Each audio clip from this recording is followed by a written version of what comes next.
Welcome to Empowerment Moments with JC2A. We've been discussing some current events and just having some discussion about influence and how we govern ourselves as leaders. 2020 has come in literally like a storm. She has brought in from a pandemic to winds. I think this weekend I was in an area where they were talking about the Sahara storms or dust, and you could just see the clouds. It just looked totally different. So when we think about all the things that we can't control, there are some things that we can control, and how we respond to certain things gives us the power that we do have control over. So you have to start thinking, make a list of what are some things I can control over, what are some things I can't control over. Obviously, we don't have control over the weather. We don't really have control over some things that are outside of our normal circumstances, but the things that we do have control over, what are they? And I think once you begin to make that list of what you have control over, then you begin to see that, okay, you know what, it's workable, and I can do some things. Like, for example, you may write down on your list, okay, so I can control, what I cook, what I eat, what I exercise, when I exercise, what books I'm reading, what TV things, little things like that, because it begins to empower you. So if you start to think about, well, what books am I reading? Okay, are these books bringing me value to my everyday life? Is it helping me to lift my knowledge lid? Is it helping me to lift my skill lid? And if it is, then I have control over that. So now I'm feeling a little bit more powerful, so I may reach out and do some more things. We overthink that list, and we gotta save the whole world, and maybe it's just taking that little square that you're living in.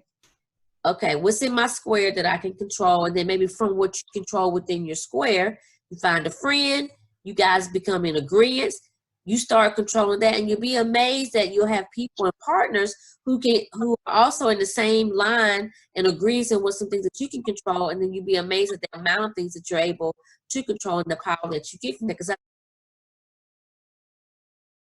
So that I don't feel so anxious about everything that's going on right now.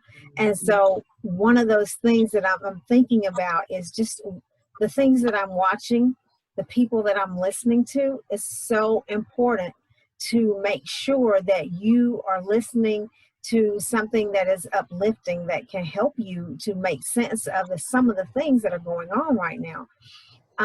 Because even with social media, when you're scrolling through social media, even if you see someone has said something that seems really, really positive, you make that mistake and hit that comment piece and start scrolling through the comments, you're going to see some things and you're just going to be like, I cannot believe that people would say this or write this, And so those are the kind of things that we have to be really careful about letting in for our own selves, because we have to make sure that we're able to stay focused on really what the goal is. And we give our power away when we continuously read these things and listen to these things. And so we have to be very mindful of the things that we keep, that we let in. Or things that are lovely, these are the things that we need to be looking at. We don't need to be letting stuff in that is not good for us. It's good to know what other people are thinking, but we don't need to dwell on that.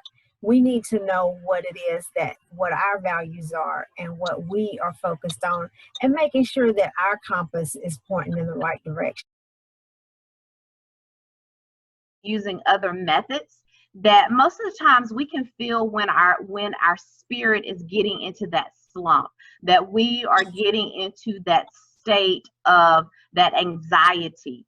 And sometimes it may be that I'm going to separate myself. I know a whole weekend, the only thing I did was flip from channel to channel watching movies. I watched no news. I looked nothing at Facebook, because sometimes you need to disconnect from those things that are causing you anxiety. Sometimes you need to watch something on TV, or you need to read a book that is mindless, meaning that it is nothing that is contributing to your life. It is nothing. It's one of those situations where you're just sitting there and you're laughing and laughing and laughing. that you need to find something, whether it be a cartoon, that energy, because it's about channeling that energy to happier thoughts. That you also think about happier times. What may have been those happier times?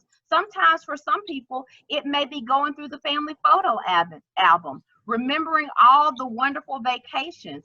It may be looking at that sun beach scene, knowing that we're not going to be going to a beach anytime soon. Most of us aren't anyway. That sometimes you have to think about, how do I put myself in that space to disconnect from those things that are causing you anxiety. And sometimes you're going to lose some friends behind that. Sometimes you're going to lose some situations that you should not have been in anyway, whether it be moving to a new job, whether it may be something else. But think about the future and think about the positive things. Do not dwell on those things that you cannot control, because guess what? Tomorrow is still going to be there. Also grow through challenges. So don't discount your challenges that you may be going through right now. Look at the things that you've gained. I know as I've talked to friends and family about the situations that we've been going through, we've noticed that we're eating better, we're working out, we're reading more, we're spending time with families. So this time has definitely been a challenging time for many of us, but it's also a time of growth. So many businesses have been started during this time. Many people who already had businesses have started thinking about other ways to bring in income. So grow through your challenges. Don't necessarily just look at it as a negative. So with that being said, thank you all for joining us for our empowering moments. And we hope that you'll follow us on our social media, from our Facebook to our Twitter to our Instagram. And if you have additional comments or questions, please don't hesitate to email us or give us a call. We look forward to seeing you next week. Have a great week.